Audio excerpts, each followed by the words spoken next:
നമസ്കാരം. വിക്രമാദിത്യ കഥകളിലെ 24-ാമത്തെ കഥ കവർച്ചക്കാരനും കന്യകയും, 2-ാം ഭാഗം. അവൾ ഒരു തരത്തിലും വഴങ്ങുന്ന മട്ട് കണ്ടില്ല. അപേക്ഷ നിരസിക്കപ്പെട്ടപ്പോൾ തൽസ്ഥാനത്ത് രോദനമായി. അവൾ വിങ്ങി വിങ്ങി കരഞ്ഞു. അവളെ സമാധാനിപ്പിക്കുവാൻ പിതാവ് നടത്തിയ ശ്രമങ്ങളെല്ലാം അവളുടെ രോദനത്തിന് ശക്തി വർദ്ധിപ്പിക്കാൻ മാത്രമേ പര്യാപ്തമായി ഭവിച്ചുള്ളൂ.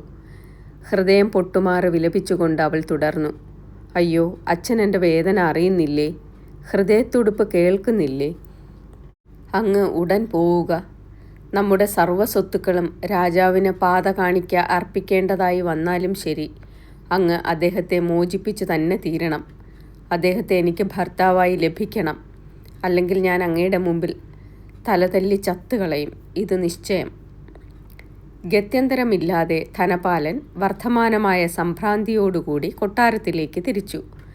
ഇടറുന്ന പാദങ്ങൾ അദ്ദേഹത്തെ രാജസന്നിധിയിലെത്തിച്ചു. അയാൾ ഭയഭക്തി ബഹുമാന പുരസരം രാജപാദങ്ങൾ വണങ്ങിയ ശേഷം തൻ്റെ നിവേദനം സമർപ്പിച്ചു. അല്ലയോ അന്നദാതാവായ പൊന്നു തിരുമേനി, അടിയൻ്റെ പിഴ അവിടുന്ന് പൊറുക്കുമാറാകണം. അങ്ങയാൽ വധശിക്ഷയ്ക്ക് വിധിക്കപ്പെട്ട് കൊലക്കളത്തിലേക്ക് ആനയിക്കപ്പെട്ടിരിക്കുന്ന കൊള്ളത്തലവനെ നിരുപാധികം മോചിപ്പിക്കാൻ തിരുവുള്ളമുണ്ടാകണം. അതിലേക്ക് പ്രായശ്ചിത്തമായി 1,00,000 വരാഹൻ ഖജനാവിൽ കെട്ടിവയ്ക്കാൻ അടിയനിതാ സന്നദ്ധനായിരിക്കുന്നു.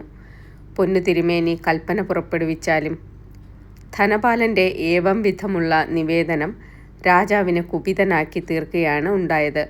അദ്ദേഹം അരുളി ചെയ്തു. ധനപാലൻ, നിങ്ങൾ ഒരു തികഞ്ഞ ധർമ്മിഷ്ഠനും ന്യായസ്ഥനുമെന്ന നിലയിൽ നമുക്ക് ഏറെ ബഹുമാനമുണ്ട്. പക്ഷേ നിങ്ങളുടെ അപേക്ഷ തികച്ചും രാജ്യദ്രോഹപരവും ധർമ്മവിരുദ്ധവുമാണെന്ന് ഓർക്കുക. നിങ്ങളെ നാടുകടത്തേണ്ടതാണ്. എങ്കിലും അതെല്ലാം നാം പൊറുത്തിരിക്കുന്നു.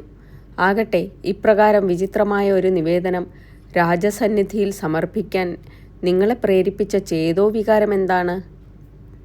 പ്രഭോ, ആണും പെണ്ണും എല്ലാമായി അടിയന് ഒരേ ഒരു മകൾ മാത്രമേയുള്ളൂ. എൻ്റെ അളവറ്റ സ്വത്തുക്കളെപ്പറ്റി അങ്ങേക്കറിയായികയില്ലല്ലോ. അതിനെല്ലാം ഏക അവകാശിനി അവളാണ്. ഈ കൊള്ളത്തലവനെ അവൾ സ്നേഹിക്കുന്നുവത്രേ. അയാളെ വധശിക്ഷയിൽ നിന്ന് മോചിപ്പിച്ച് അയാളെ കൊണ്ട് അവളെ വിവാഹം കഴിപ്പിക്കാത്ത പക്ഷം അവൾ എൻ്റെ മുന്നിൽ തലതല്ലി ചത്തുകളയുമത്രേ. ഇത്രയും കൂടെ കേട്ടപ്പോൾ രാജാവിൻ്റെ മനോഭാവം തികഞ്ഞ പരിഹാസമായി മാറി. ഹഹഹഹ. രാജപദവിയുടെ ഗൗരവം പോലും മറന്ന് അദ്ദേഹം വെറുപ്പോടുകൂടി ചിരിച്ചു. മകളുടെ വാക്കുകേട്ട് അവൾക്കൊരു കൊലപാതകിയായ കവർച്ചക്കാരനെ വിലയ്ക്ക് വാങ്ങി സമ്മാനിക്കാൻ ഇറങ്ങിയിരിക്കുകയാണല്ലേ? നിങ്ങൾക്ക് പോകാം.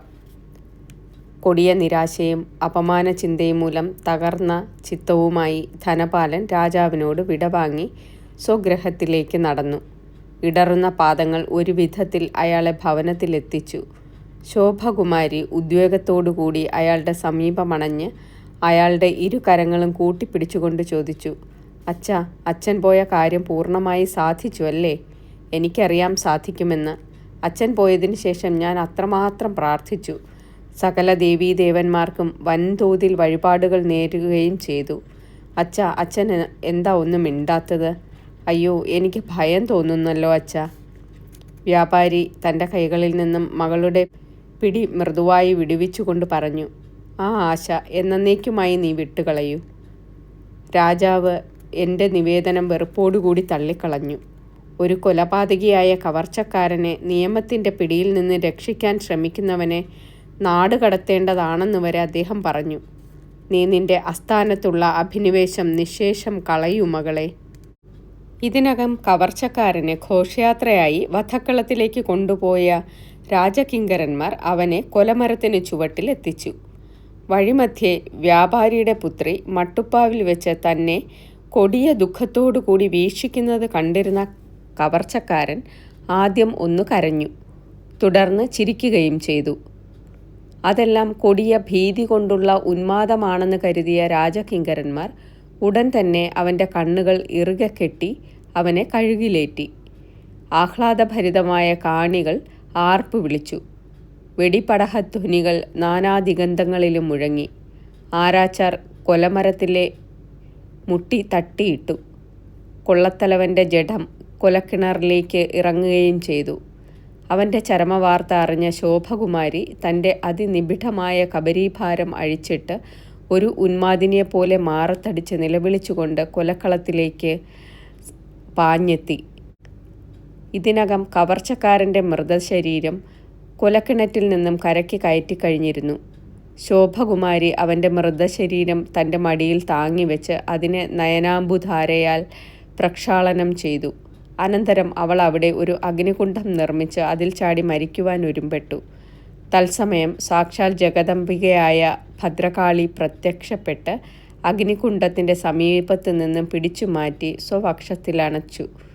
വത്സേ, ദേവി അവളെ വാത്സല്യപൂർവ്വം തലോടിക്കൊണ്ട് അരുളി ചെയ്തു, നിന്റെ പതിദേവതാ ആരാധനയും സാഹസിക ധീരതയും നമ്മെ അത്യന്തം സന്തുഷ്ടയാക്കിയിരിക്കുന്നു. ഇഷ്ടവരം അഭ്യർത്ഥിച്ചുകൊള്ളുക. അവൾ ദേവീപാദങ്ങൾ കഥനക്കണ്ണീരിൽ പ്രക്ഷാളനം ചെയ്തുകൊണ്ട്, ദേവി മഹാമായേ, ജഗദംബികെ, അടിയന് വേറൊരു വരവും ആവശ്യമില്ല. അവിടുന്ന് എന്നിൽ പ്രസാദിച്ചിട്ടുണ്ടെങ്കിൽ ഞാൻ ജീവനാഥനായി സ്വയം വരിച്ച ഇദ്ദേഹത്തെ അവിടുന്ന് പുനർജീവിപ്പിച്ചു തരണം. അങ്ങനെ ആവട്ടെ. അപ്രകാരം അരുളി ചെയ്തുകൊണ്ട് ഭദ്രകാളി മൃതസഞ്ജീവനി പ്രയോഗത്താൽ ആ കവർച്ചത്തലവനെ പുനരുജ്ജീവിപ്പിച്ചു. അടുത്ത നിമിഷത്തിൽ ദേവി അപ്രത്യക്ഷയാവുകയും ചെയ്തു. കഥ ഇത്രത്തോളം പറഞ്ഞു തീർത്ത ശേഷം വേതാളം വിക്രമാദിത്യനോട് ചോദിച്ചു, അല്ലയോ മഹാപ്രഭു, കഴുമരത്തിൻ്റെ ചുവട്ടിൽ വെച്ച് കള്ളന്മാരുടെ തലവൻ ആദ്യം ചിരിക്കുകയും പിന്നീട് കരയുകയും ചെയ്യാനുള്ള കാരണമെന്താണ്? വിക്രമാദിത്യൻ മറുപടി പറഞ്ഞു, അവൻ ആദ്യം ചിരിക്കുകയും പിന്നീട് കരയുകയും ചെയ്തതിൻ്റെ കാരണം എനിക്ക് നല്ലവണ്ണം അറിയാം. അല്ലയോ വേതാളം, നീ ശ്രദ്ധിച്ചു കേട്ടാലും. ആ കവർച്ചക്കാരൻ കൊലപാതകി ആദ്യം സ്വയം ചിന്തിച്ചു. അപരിചിതർ അപരിചിതർക്ക് വേണ്ടി ദുഃഖിക്കുന്നു. ലോകത്തിൻ്റെ വക്രതകളെയും ഗ്രഹിച്ചിട്ടില്ലാത്ത ആ നിഷ്കളങ്കയായ യുവതീരത്നം തനിക്കുള്ള സർവസ്വവും എനിക്ക് വേണ്ടി രാജാവിൻ്റെ കാൽക്കൽ വയ്ക്കാൻ സന്നദ്ധയായി. അതിന് പ്രതിഫലമായി എന്തു ചെയ്യാനാണ് എനിക്ക് കഴിവുള്ളത്? ഏവം വിധം പശ്ചാത്താപഭാരം കൊണ്ടാണ് അവൻ ആദ്യം കരഞ്ഞത്. പക്ഷേ തുടർന്ന് ചിന്തിച്ചപ്പോൾ അവൻ്റെ ചിന്താഗതി വേറൊരു രൂപത്തിലായി. ഞാൻ മരിക്കുമെന്ന് തീർച്ചയായപ്പോൾ അവൾ എന്നെ ഹൃദയം തുറന്ന് സ്നേഹിച്ചു. ദൈവത്തിൻ്റെ മായാവിലാസങ്ങൾ. തുച്ഛനര കീടങ്ങളായ നാം എന്തറിയുന്നു?